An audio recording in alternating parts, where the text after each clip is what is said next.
Buenas tardes con todos. Los saluda Giovanna Ramírez, gerente general de Rancor International Training. Les damos la bienvenida y las gracias a nuestros amigos de Bolivia, Colombia, Costa Rica, Ecuador, Paraguay y Perú por asistir a nuestro webinar gratuito Prepara tu sistema de gestión en SST 2023. Esta tarde nos acompaña el médico ocupacional Kevin Vigil Vega, médico cirujano titulado y habilitado con más de 9 años de experiencia profesional en el rubro de seguridad y salud en el trabajo. Egresado de la maestría en seguridad y salud en el trabajo y prevención de riesgos laborales por la Universidad Politécnica de Cataluña, España. Es máster en Medicina Ocupacional y del Medio Ambiente por la Universidad Científica del Sur en Perú y posgrado en Auditoría Médica basada en evidencia por la Universidad Peruana de Ciencias Aplicadas UPC Perú. Asimismo, cuenta con cursos de especialización en ergonomía por la Pontificia Universidad Católica del Perú, por la Universidad de Girona, España, y por la International Ergonomic School de Milano, Italia. Conservacionista auditivo ocupacional, miembro de la Sociedad de Medicina de Trabajo de la Provincia de Buenos Aires y de la Sociedad de Medicina Ocupacional y Medio Ambiente en Somoma, Perú. Actualmente es director médico de Wellness House. Con esto damos inicio a nuestro webinar. Muchas gracias.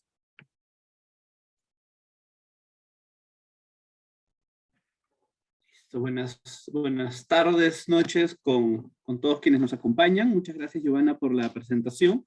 El día de hoy tenemos una hora para comentar un poquito de cómo nos vamos a preparar de cara a la gestión, y seguramente que muchos ya a estas alturas del año ya han iniciado con los preparativos, con la elaboración de sus planes, presupuestos y proyecciones para el año 23.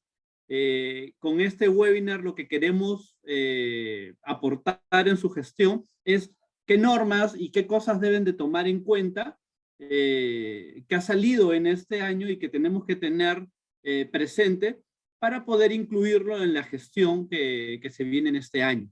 ¿Sí? Vamos a tener de todas maneras el chat abierto en todo momento por si es que alguno de ustedes tuviese alguna consulta o tuviese alguna duda de lo que estamos conversando.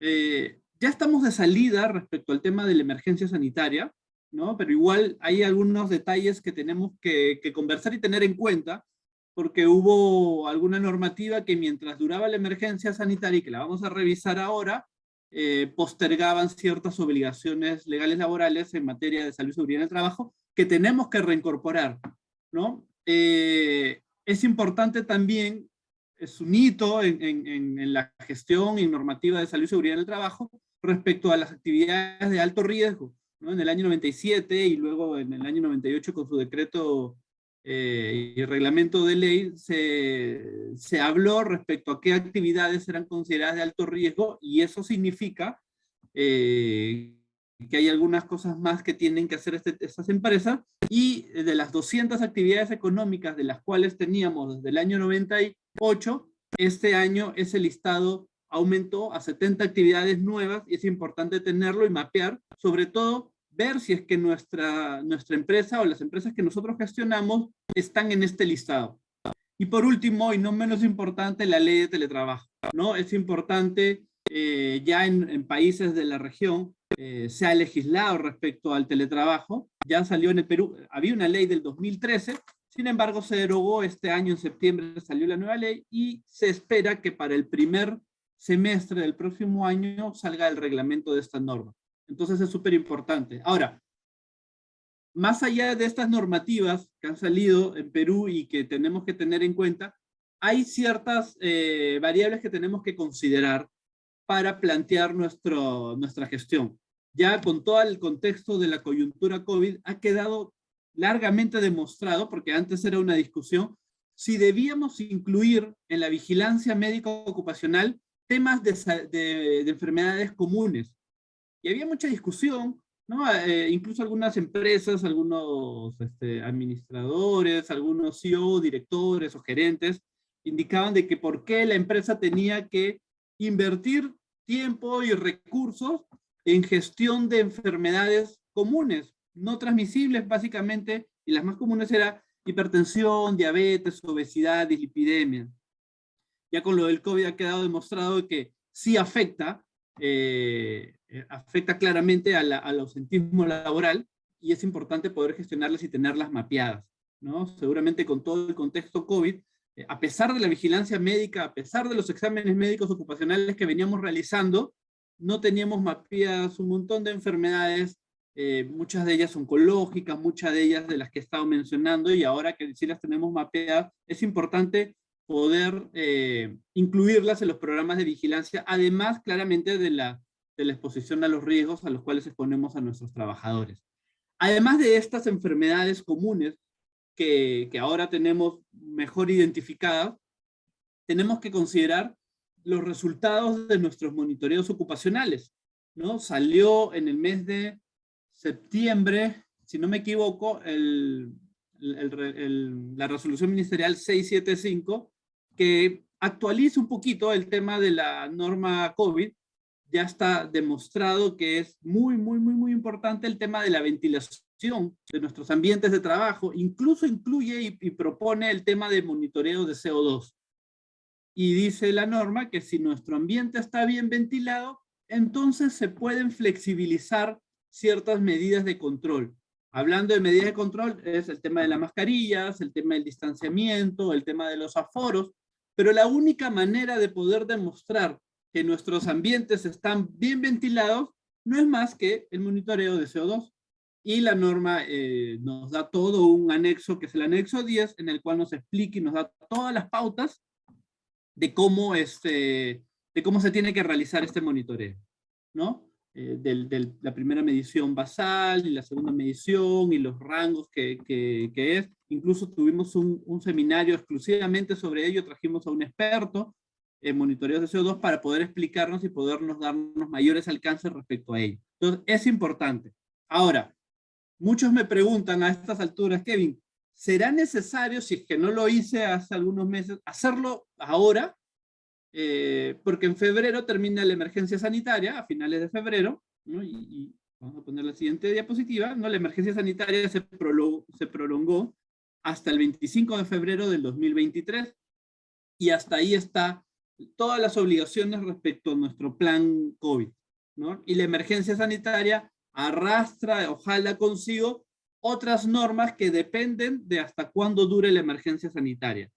Entonces, si nosotros tenemos, y ahí la decisión sí es muy de cada empresa, pero si nosotros tenemos ambientes en los cuales sí los tenemos bien ventilados, y lamentablemente la única forma de poder demostrarlos es este monitoreo, entonces, y tenemos fiscalización de SUNAFIL por otros temas, habría que pensárselo bien si nos las vamos a jugar o no, ¿no? Además nos sirve también para, digamos, la gestión de cara a otros riesgos en la oficina.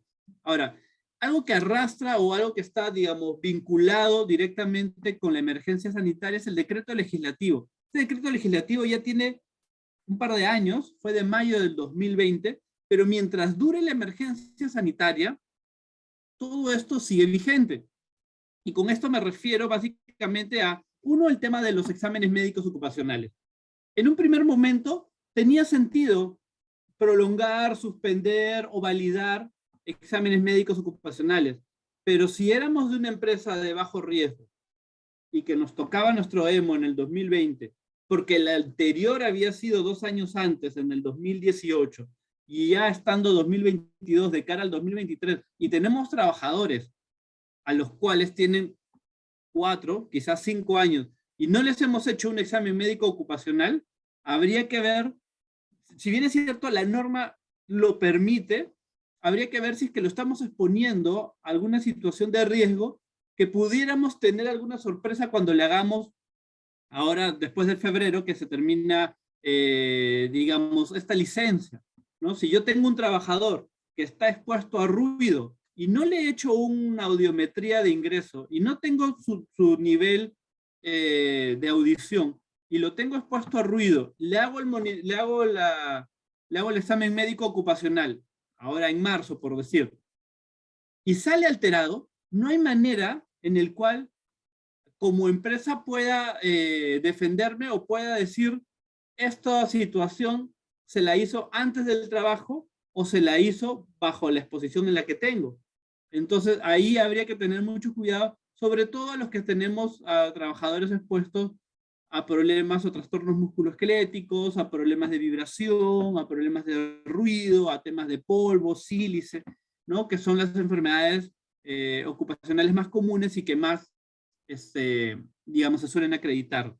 Entonces, tenía sentido, y tenía bastante sentido para el inicio de la pandemia, pero a estas alturas ya no haber hecho estos exámenes médicos ocupacionales pudiera estar generándonos una contingencia. Por más que la ley lo permita, pero no tenemos la espalda para poder determinar si ha sido o no ha sido por exposición laboral y si es que se está configurando nexo causal o no. No tendríamos las herramientas y ante la duda sabemos que en un juicio o en una situación, digamos, de revisar, podría tener el trabajador ante la duda el beneficio. Entonces ahí hay que tener cuidado. Lo otro era el tema de las capacitaciones. El tema de las capacitaciones, esto salió primero como una novedad de la norma, del contexto COVID, luego salió una actualización de la ley y esto ya pasará a la emergencia sanitaria, pero luego de ello salió otra ley en la cual ya lo hace y lo prolonga en el tiempo. Entonces se da prioridad a las capacitaciones virtuales.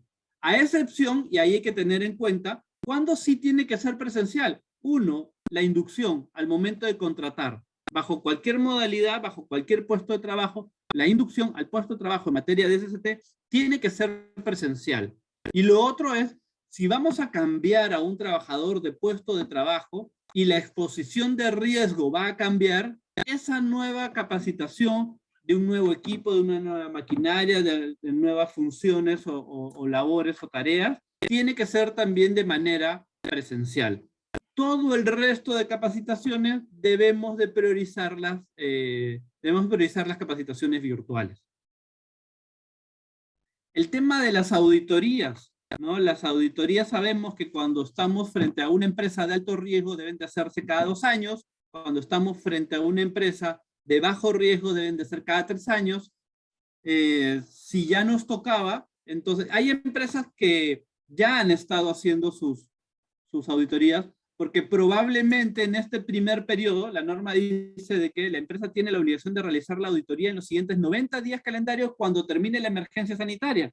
Termina en febrero, entonces tendría 3 meses para poder realizarla. Esos 3 meses que se viene, probablemente va a ser un poco difícil poder conseguir a los auditores Mintra, ¿no? Entonces, no habría ninguna dificultad y no habría digamos, ningún problema en que se haya podido adelantar. Ya ahora estamos a puertas de que se termine la emergencia sanitaria.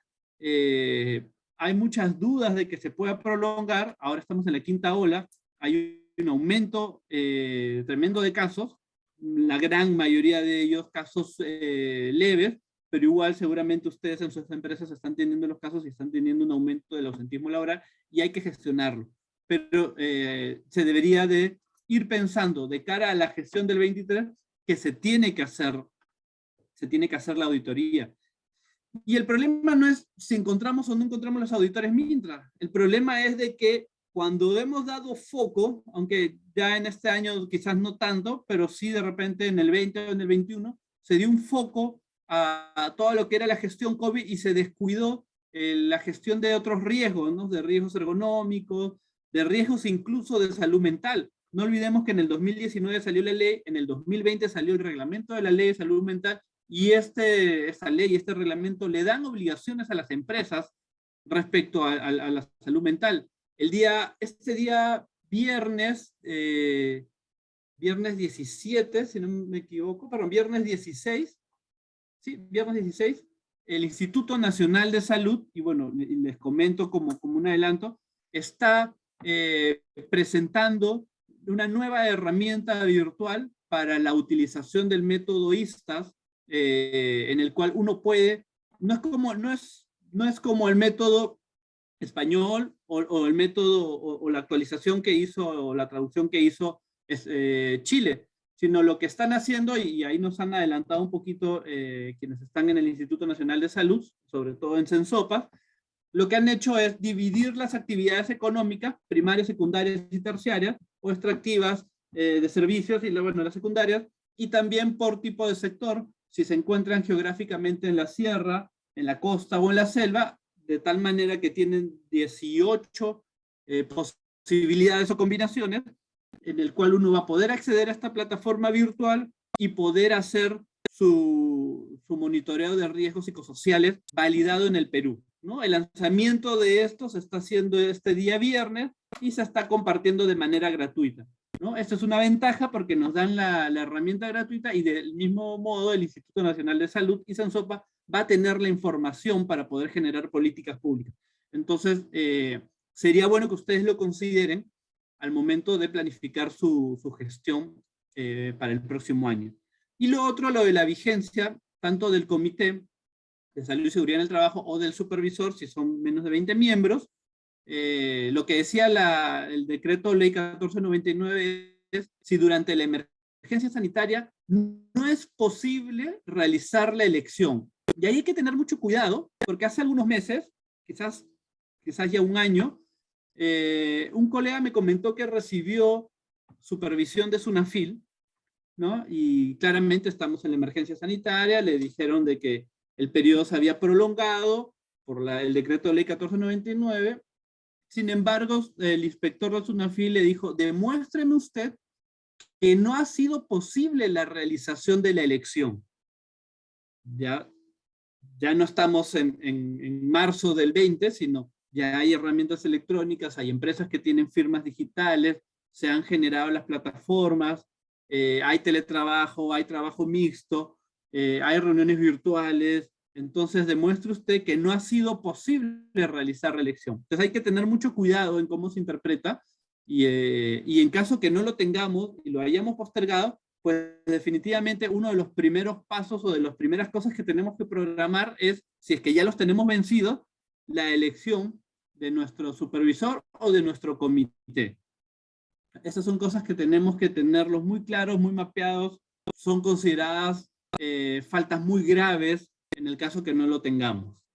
Y vence, y la obligación termina en febrero de este año. Ahora, solo por lo que estábamos hablando de la quinta ola, este cuadro lo saqué hace 2 semanas aproximadamente. Es el porcentaje de vacunación. Si bien es cierto, ya no es obligatorio, como en enero de este año salió una norma y los trabajadores no podían ingresar si es que no tenían su tercera dosis, pero este es un cuadro para que ustedes tengan una idea digamos, de cuál es el porcentaje de vacunación con cuarta dosis en las diferentes provincias y zonas del país, y por rangos de edad.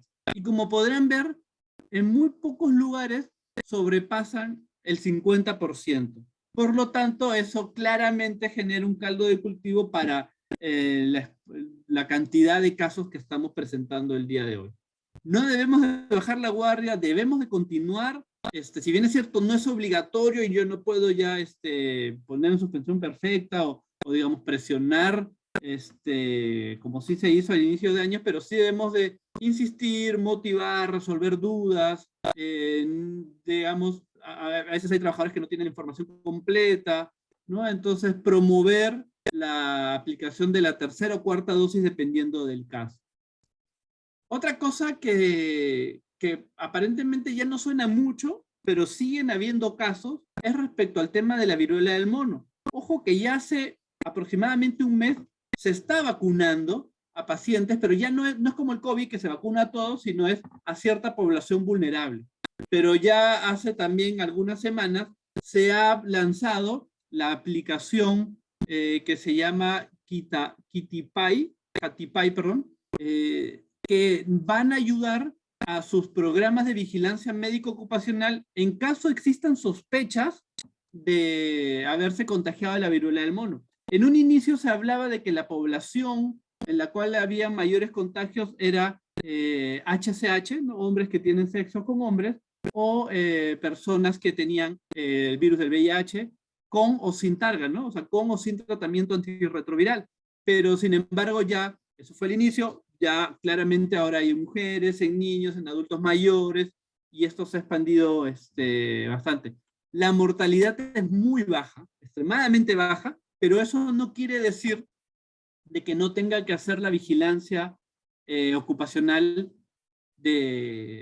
digamos, de este virus también, ¿no? Entonces, para sus programas de vigilancia ocupacional, deben de tener en cuenta que existe esta aplicación hace poco más de un mes, o quizás un poquito más, y es descarga gratuita, ¿no? Le permite a la persona inscribirse, poner sus datos, incluso hasta poner fotos de las lesiones, ¿no?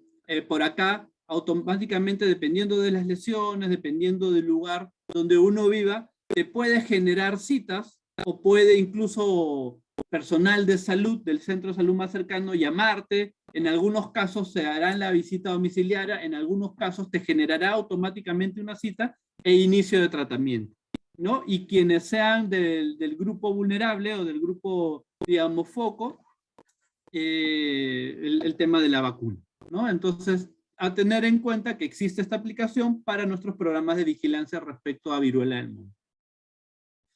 No lo he colocado acá en las diapositivas, mucho sonó también hace poco respecto al H5N2, la gripe aviar.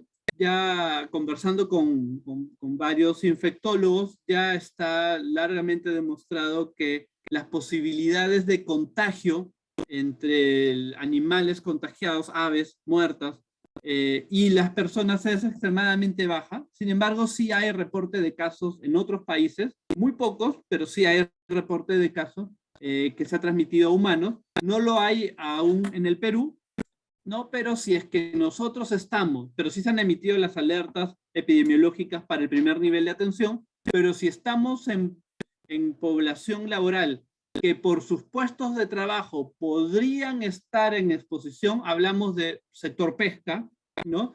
Hablamos de quienes hacen limpieza de las playas, hablamos también, por ejemplo, de quienes trabajan en granjas avícolas, ¿no? Porque se han dado casos que pelícanos o aves migratorias que están contagiadas bajan a alimentarse también, o bajan en donde están estas granjas avícolas, a veces informales, donde no están techadas, contagian a la población de la granja, y ya por lo menos hasta hace menos de una semana Estados Unidos había notificado alrededor de 50 millones de aves muertas por esta gripe aviar. Entonces sí podría afectar de manera económica a las empresas, pero la afectación a humanos aún es extremadamente mínima, sin reporte de casos, y hay muy pocos casos reportados en los Estados Unidos. Me parece que no superan ni siquiera los 10 casos, ¿no? Y ellos están haciendo una vigilancia incluso genómica de los casos con influenza para ver el serotipo del tipo de influenza. Pero igual hay que tomarlo en cuenta si es que nuestra población laboral podría estar expuesta. Ahora, igual, por favor, les recuerdo que el chat se encuentra abierto por si es que alguien tuviese alguna duda en específico de lo que vamos comentando. Algo también súper importante que salió en junio, el 3 de junio de este año, y entró en vigencia el 4 de julio, un mes después, es la actualización del anexo 5 del reglamento de la Ley de Modernización de la Seguridad Social. La Ley de Modernización de la Seguridad Social salió en el año 97, su reglamento y todas las normas salió al año siguiente, en el año 98, y dio una lista de 200 actividades que eran consideradas, o actividades económicas que eran consideradas de alto riesgo. ¿Qué significa que sean consideradas de alto riesgo? Uno, la obligatoriedad de tener el seguro complementario de trabajo de riesgo. Dos, lo que comentábamos hace un momento, la obligación de cada 2 años tener una auditoría MINTRA. Y lo otro es la periodicidad de los exámenes médicos ocupacionales, que deben de ser al ingreso de manera anual y de retiro. Y ojo con ello, porque acaba de haber una sentencia que le ponen una multa, y justo lo revisábamos, era una multa de poco más de 25.000 soles a una empresa en el cual una trabajadora que había cesado 13 o 14 días después del cese manda una carta a su empresa solicitando que se le haga su examen de retiro. La empresa le indicó que ya no era una trabajadora, no hizo caso a su solicitud, la trabajadora reclamó en Sunafil, le pusieron una multa, esta empresa reclamó en Sunafil y finalmente se le puso una multa a la empresa, ¿no? Entonces hay que tener cuidado con ello, ¿sí? Entonces es importante, de cara a nuestra gestión del próximo año, revisar, ¿no? Si es que nuestra empresa está o no, y acá tengo la lista, la lista en las nuevas 70 actividades económicas, las cuales son ahora, a partir de este año, desde julio, del 4 de julio, consideradas como de alto riesgo. Y la manera de poder revisar esto es, veo mi ficha RUC, ahí mi actividad económica principal, y es posible agregar hasta 2 actividades económicas secundarias, y ahí va a salir el código SIU. El código SIU es la Clasificación Industrial Internacional Uniforme. Ojo que esta norma ha salido con la última revisión, que es la revisión 4. Cuando ustedes han inscrito su empresa en SUNAT, que puede ser quizás algunos años o muchos años atrás, pueden haberla inscrita con la revisión 2 o con la revisión 3. Entonces hay que chequear bien eso, ¿no? Y validar si es que están incluidos o no. Algunos sectores importantes que han entrado es todo lo que es el sector de restaurantes, y ahí incluye un gran número de empresas, todo lo que es limpieza, todo lo que es, por ejemplo, seguridad con o sin armas, ¿no? Son algunos sectores grandes e importantes, además de bastantes sectores primarios y secundarios de fabricación, en los cuales ahora son considerados como actividades de alto riesgo. Es importantísimo validar si es que la empresa en las cuales ustedes trabajan y gestionan los riesgos ahora están en este grupo o no, ¿no? Y algunas cosas también a tomar en cuenta es de que en el año 2016 hubo la intención de este anexo 5 aumentarlo, ¿no? Pero luego la norma fue dejada sin efecto en el año 2017, y si uno busca en internet, hay que tener en cuenta, porque uno busca en internet y pudiera salirle el anexo 5 de esta norma que se derogó. Entonces, mucho cuidado, vean la norma, Decreto Supremo 008-2022, ¿no? Ya hemos tenido reuniones con algunas empresas o con algunos gestores y estaban revisando la del 2016. No es la misma, ojo con ello, así que tener en cuenta y cuidado con ello. Y lo otro es que ya existían algunas actividades que, si bien es cierto, no eran consideradas actividades de alto riesgo porque no estaban incluidas en el anexo 5, ya habían salido normas específicas que les daban la obligación, por ejemplo, de contar con el seguro complementario de trabajo de riesgo, ¿no? Personal de seguridad, actividades de trabajo portuario, actividades para el mantenimiento del orden público y seguridad, básicamente personal de serenazgo, periodistas que hacen investigación de campo. Entonces, estas ya se regularizaron y entran al anexo 5, así que además del SCTR, la periodicidad de las auditorías MINTRA y la periodicidad de los exámenes médicos ocupacionales. Importantísimo tenerlo mapeado en la gestión que van a hacer de este año, ¿no? Y bueno, aquí está la lista de las actividades que les había comentado. Igual entiendo que les van a compartir las diapositivas, así que lo pueden revisar con calma. Cuidado con la revisión, la norma tiene la última revisión, la revisión 4, ojo con la revisión que vayan a estar ustedes chequeando, no vaya a ser la 2 o la 3, que también a veces puede inducir a errores. Y lo otro es que en septiembre de este año se publicó la ley de teletrabajo. En el año 2013 se publicó la ley de teletrabajo. Antes de la pandemia se registraban aproximadamente entre 4.500 a 5.000 trabajadores que hacían o realizaban teletrabajo. Sin embargo, esa norma no estaba preparada, o esa ley no estaba preparada para el volumen de trabajadores de teletrabajo, y finalmente ya era una exigencia poder actualizar ello. Se derogó la anterior y salió esta. Ya entró en vigencia, ojo, ha dado 90 días desde septiembre, o sea, 3 meses, octubre, noviembre, diciembre, pero se estima que pueda salir en cualquier momento el primer semestre del próximo año el reglamento de la ley. La ley habla de varias cosas importantes, sin embargo, aún no especifica ciertos detalles de cómo se van a hacer operativos estos detalles, ¿no? Bueno, acá, ¿no? 90 días calendarios a partir de la publicación para que salga el reglamento. Sabemos que a veces se pueden demorar un poco más, ¿no? Si es necesario y si es obligatorio que se tenga que revisar. Habla, por ejemplo, bueno, hay varios capítulos. Nosotros nos vamos a sentar básicamente en el capítulo de seguridad y salud en el trabajo, pero habla, por ejemplo, del derecho a la desconexión digital, ¿no? Y una de las cosas importantes que dice es que el tiempo de desconexión digital debe de ser de al menos 12 horas continuas en periodos de 24 horas en caso de trabajadores no fiscalizados. Habla de que el derecho del trabajador de solicitar la reversión, o sea, de volver a la presencialidad, ¿no? El trabajador tiene derecho a solicitar su reversión al trabajo, pero el empleador podría definir si es que le acepta o no le acepta su solicitud, ¿no? Otra cosa importante es que había una zona gris muy potente, era ¿cómo hago mi gestión de seguridad y salud en el trabajo si tengo un trabajador que está teletrabajando? ¿Cuál es, hasta dónde podría considerar un accidente de trabajo o no un accidente de trabajo? O sea, si está en su casa, pero de repente cocinando se quemó, ¿es un accidente de trabajo o no? O si se resbaló en la escalera para subir a su casa, ¿es un accidente de trabajo o no?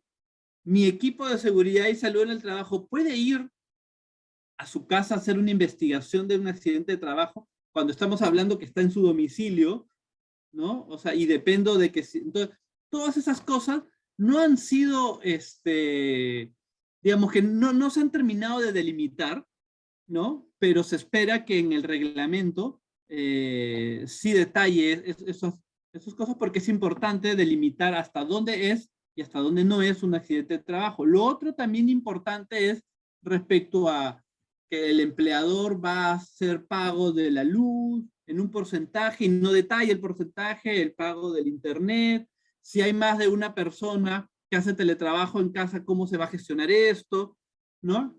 Como menciona Jacqueline, ¿no? ¿Cómo sería el hiper en teletrabajo teniendo en cuenta que puede tener, es cierto, puede variar el lugar del teletrabajo, ¿no? Me parece que en la diapositiva anterior indicaba, ¿no? El lugar de trabajo, el teletrabajador es libre de decir el lugar o lugares donde habitualmente realizará el teletrabajo.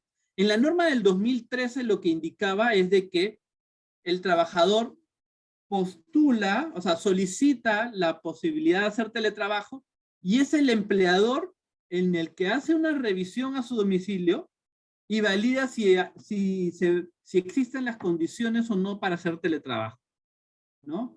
En este caso de esta ley todavía eso no está detallado, ¿no? O sea, estamos esperando y se juegan, hay muchas cosas en juego realmente, en temas de costos, en temas de seguridad, en temas de investigación de accidentes, en el tema de lo que decía Jacqueline, en el tema del hiper, cómo se va a generar el hiper en este teletrabajador, en el tema de qué manera el empleador va a compensar, ¿no? El servicio de internet, el servicio de luz, ¿no? Entonces, digamos que hay que estar atento porque en el primer semestre de este año se espera que salga esta norma y eso puede cambiar mucho, ¿no? Las empresas tienen que valorar en temas de costos y en temas de operación, porque también es un costo. Hay muchas empresas que han devuelto oficinas que no tienen actualmente la capacidad para volver a tener a todos sus trabajadores de manera presencial y hay muchas cosas en juego y eso es algo que va a ocurrir este año de todas maneras y tenemos que tenerlo mapeado y seguramente en su momento tendremos con algún experto del tema legal y con algún experto en investigación y teletrabajo la revisión de estos temas, ¿no? Y bueno, eso es lo que quería comentar, ¿no? Quería comentar esto y ahora queda abierto la posibilidad de que ustedes puedan hacer alguna consulta o alguna duda. ¿qué otras cosas, y quería comentarles también, qué otras cosas debo de tener en cuenta para mi gestión de este año? Son quienes hemos seguido haciendo exámenes médicos ocupacionales, tenemos que ver qué patologías nos han salido, ¿no? Quienes hemos hecho una gestión de descansos médicos, claramente haciendo un lado toda la gestión del COVID, porque eso ya se viene gestionando, es importante también tener los diagnósticos de los descansos médicos más prevalentes y gestionar también. Pero también quienes han hecho sus monitoreos de los diferentes riesgos y dependiendo de los riesgos que tengan en su empresa, todo eso es importante y alimenta la gestión que tenemos que tener de cara a este 23. Julio nos pregunta, buenas tardes, ¿puede repetir cuándo se considera accidente de trabajo para los que tienen... Julio, justo estábamos comentando que eso todavía no ha sido delimitado en la ley, ¿no? Se espera que en el reglamento de la ley, que debe salir en el primer semestre de este año, se pueda definir ello, ¿no? Entonces todavía no tenemos definido a qué se considera un accidente de trabajo cuando hablamos en el contexto del teletrabajador, ¿no? Habíamos puesto como referencia que en la ley anterior era la empresa la que validaba, ¿no? Si tú vas a tener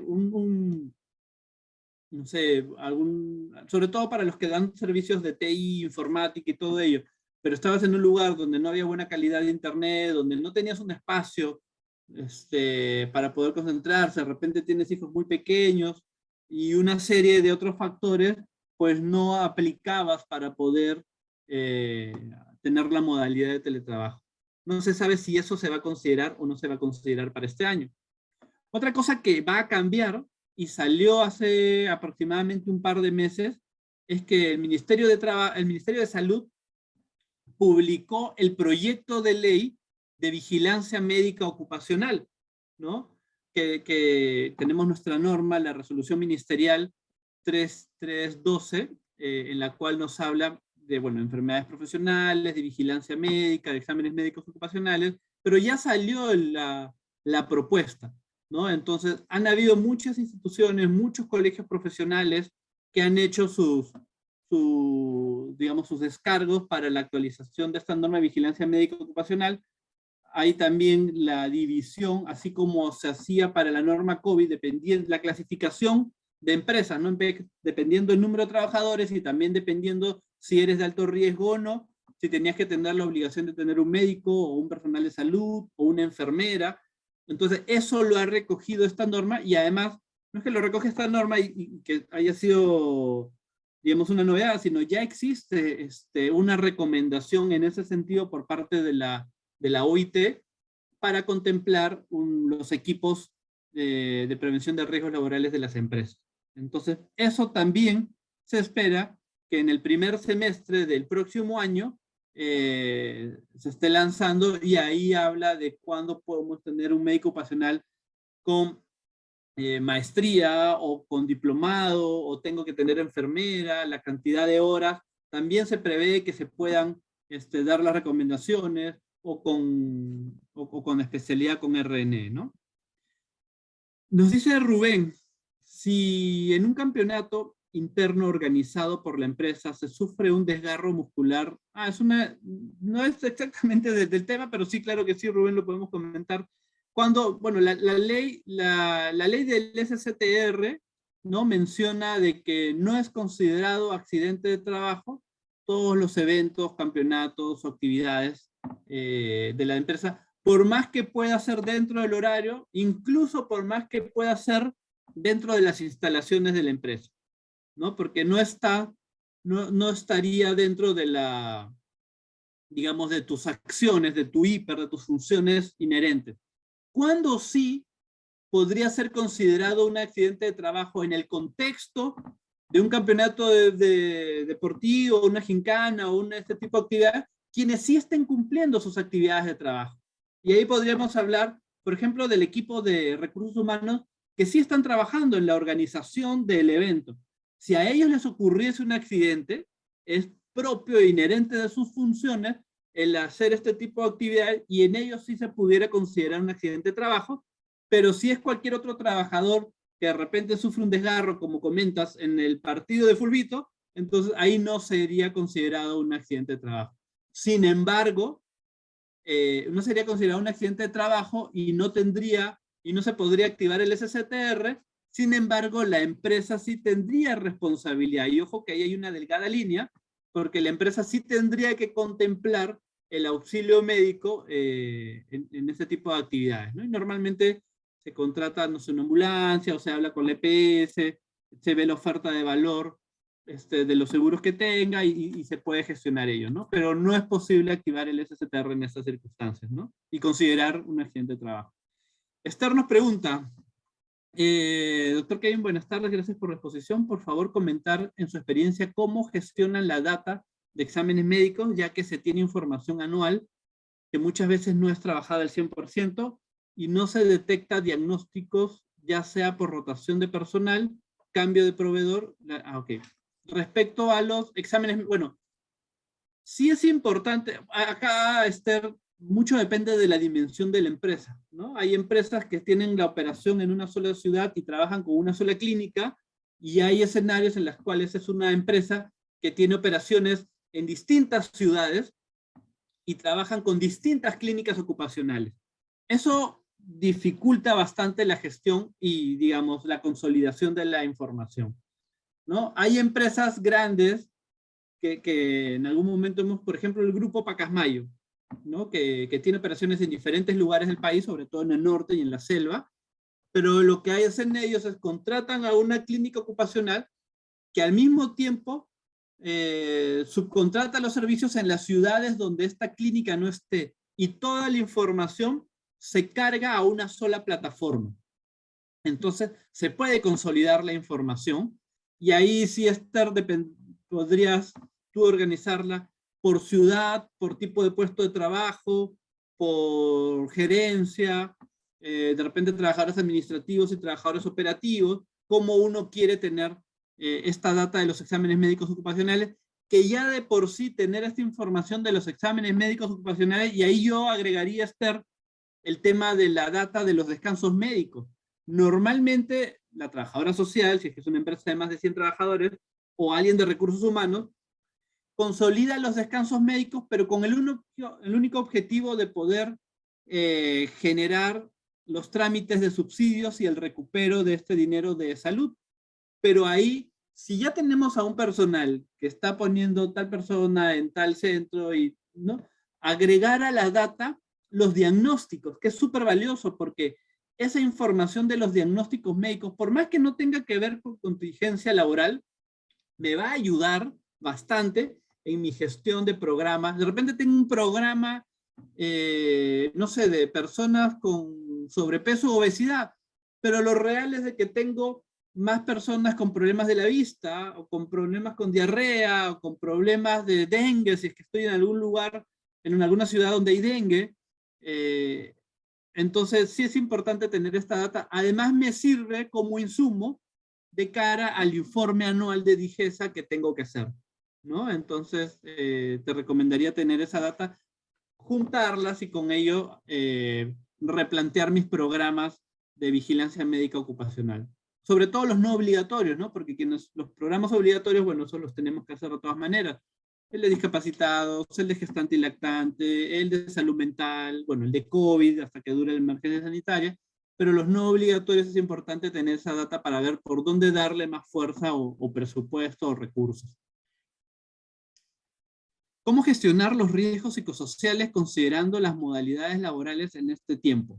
Bien, lo primero que tenemos que hacer, Flor, definitivamente y de entrada, es un monitoreo de riesgo. De momento, la única herramienta validada en el Perú para hacer un monitoreo de riesgo psicosocial es ISTAS, que hace ya algunos años el Instituto Nacional de Salud, el CENSOPAS, validó la herramienta en el Perú. Hay herramientas muy buenas, hay una que es muy conocida, que es de Colombia, hay una que es muy conocida, que es de Chile, pero esas herramientas no están validadas en el Perú. Entonces lo primero que tendríamos que hacer es hacer un monitoreo de riesgos psicosociales con la herramienta validada. Y ojo que lo que les comentaba hace un rato, este viernes Sensopas está lanzando una herramienta digital gratuita para poder hacer este monitoreo de riesgo psicosocial. Claramente tenemos que tener a un psicólogo ocupacional o a un médico ocupacional entrenado en riesgos psicosociales para poder hacer la interpretación de los resultados y claramente el plan de acción. Es importante, Flor, que podamos distinguir cómo vamos a presentar los resultados, porque los resultados se pueden, y uno puede organizar la presentación de sus resultados, si lo quiero por gerencia, si los quiero por ciudad, si los quiero por tipo de puesto, ¿no? Entonces eso me va a permitir tener una información mucho más fina y me va a permitir tener un plan de acción. Ya el reglamento de la Ley de Salud Mental te propone algunas actividades que pudieran ser contempladas en el plan anual en el programa de vigilancia de salud mental, ¿no? Pero tenemos que tener un programa de vigilancia de salud mental obligatoriamente. Existe una ley que así lo indica, ¿no? Y digamos que ya hace varios meses, incluso con la normativa COVID, ya se le está dando mucha fuerza a la gestión de los riesgos psicosociales en las empresas, ¿no? Entonces, es algo que nos van a comenzar a gestionar, a fiscalizar en algún momento y es importante tenerlo preparado. Además, dentro de las actividades que la norma me indica, el reglamento de la Ley de Salud Mental, hay muchas actividades que seguramente ya las están haciendo, ¿no? Reconocimiento del mejor trabajador, actividades recreativas. Entonces, probablemente el área de recursos humanos ya esté generando este tipo de actividades y básicamente hay que agruparlas y organizarlas dentro de este plan, ¿no? ¿En qué mes como máximo se presenta el informe de la DIRESA? Muy buena pregunta, Jacqueline. La 312 indica que tenemos que presentarlo de manera obligatoria y de manera anual. Sin embargo, no indica el mes, ¿no? Claramente, ahorita está por cerrar el año 2022 y el informe del 21 debería de haberse ya presentado. A esas alturas ya debería haberse presentado, pero no indica en qué momento del año se debe de presentar, ¿no? Así que eso está medio suelto. ¿El médico ocupacional puede emitir, nos pregunta Frank, descanso médico por COVID al colaborador? Sí, única y exclusivamente en la coyuntura COVID y en las normas así lo ha indicado, le permite a los médicos ocupacionales poder emitir el descanso médico, poder realizar la vigilancia de la salud, incluso el SIS-COVID sigue vigente la plataforma. Si bien es cierto, la actualización del plan ya no era obligatoria presentarla, pero sí era importante. Hace poco el doctor John Astete de Sensopas nos comentó que se habían presentado alrededor de 15.000 planes, desde 15.000 planes COVID, ¿no? Que esto nos indicaba que la gestión de salud y seguridad en el trabajo y de salud ocupacional exclusivamente había aumentado muchísimo, ¿no? De lo que se venía trabajando antes, pero ojo de que solo es por la coyuntura del COVID. Esto no se puede extrapolar a otras patologías, ¿no?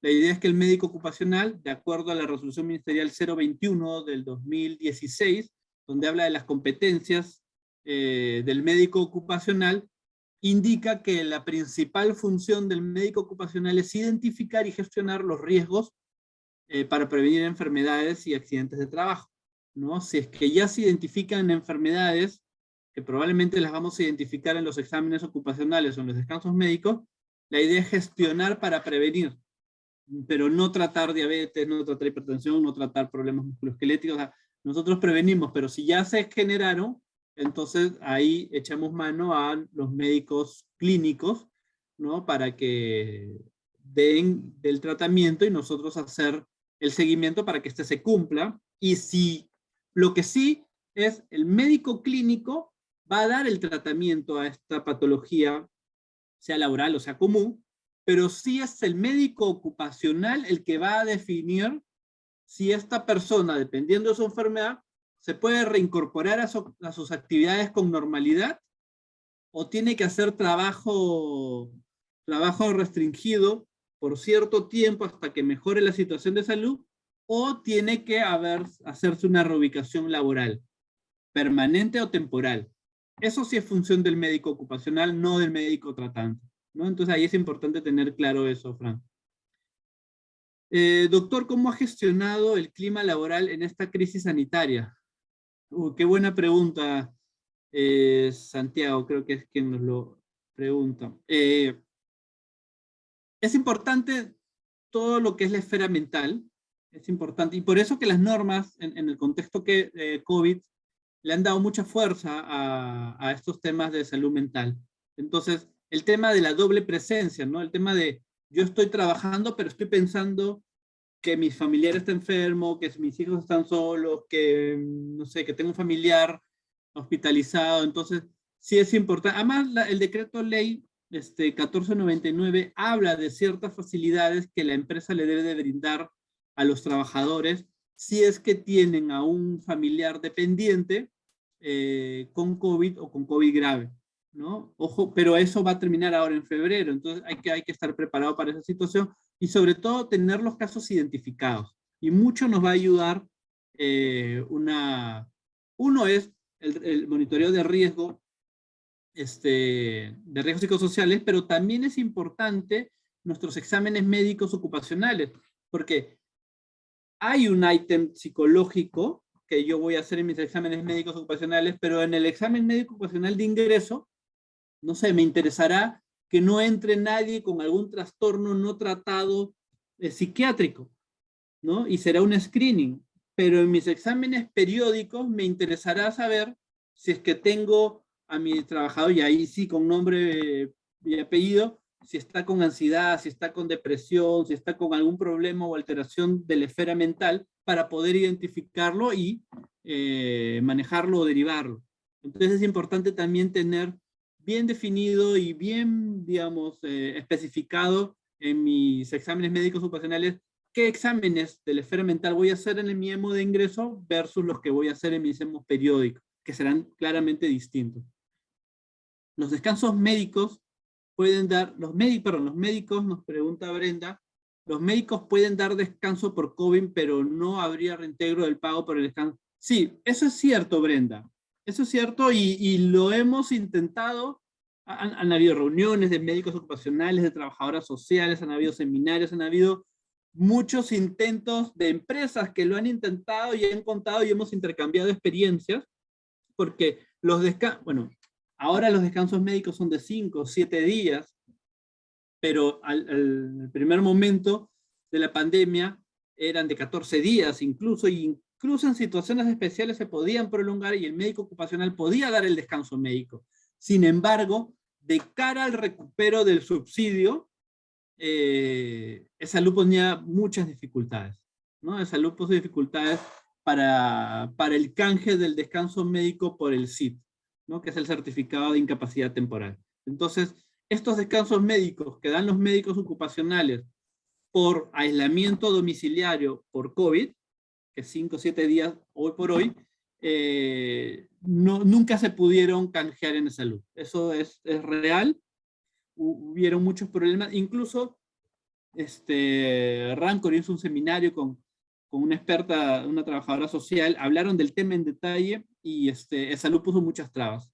Así que por ahí sí está complicado poder utilizar estos descansos para el recupero, ¿no? Básicamente sirve porque la única manera de justificar una falta por temas de salud de cara al área de compensaciones es con un descanso médico, pero no se pudieron hacer los recuperos.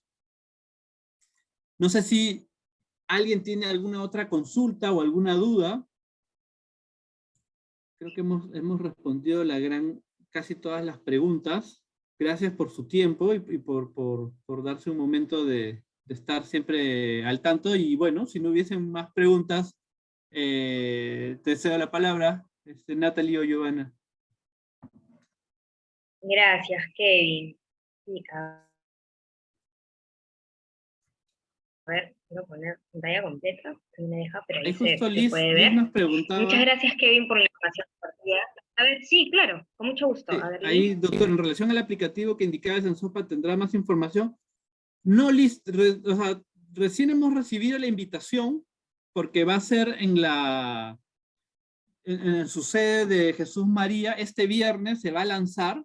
Entonces, apenas tengamos la información, bueno, los invito, y ya el Cherry los invito a seguirnos tanto en las redes sociales de Rancor como en la mía, en LinkedIn, y seguramente ahí compartiremos información que Sensopa nos pueda proporcionar este viernes, ¿no? La idea es de que ellos, conversando con ellos y con los médicos a cargo de Sensopa, ellos tienen la intención de que todo el 2023 sea la marcha blanca, al menos los primeros meses, y ya después será extensiva para que todos puedan tener ese acceso. Yo calculo que en el mes de marzo, como mucho, si es que no es antes, esto ya debería de estar compartiéndose y difundiéndose mucho más, ¿no? Pero al colegio médico, en el Comité de Salud Pública en el cual participo también, nos han hecho la invitación para el lanzamiento este viernes.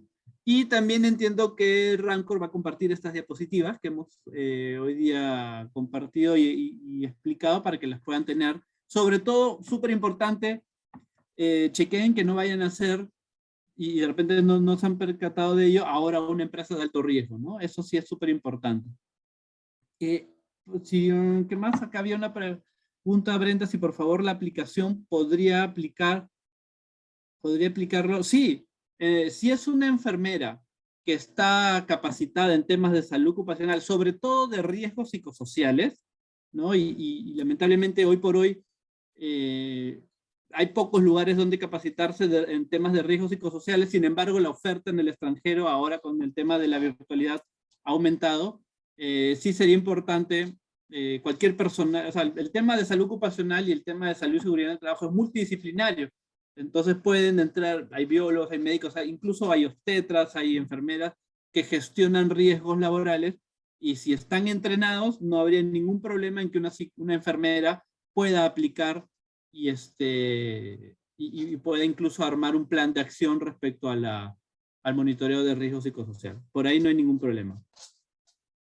Listo. Eso sería todo. Ahora sí, Natalie, muchas gracias a todos. Muchas gracias, Kevin. Como siempre, atento a todos los cambios.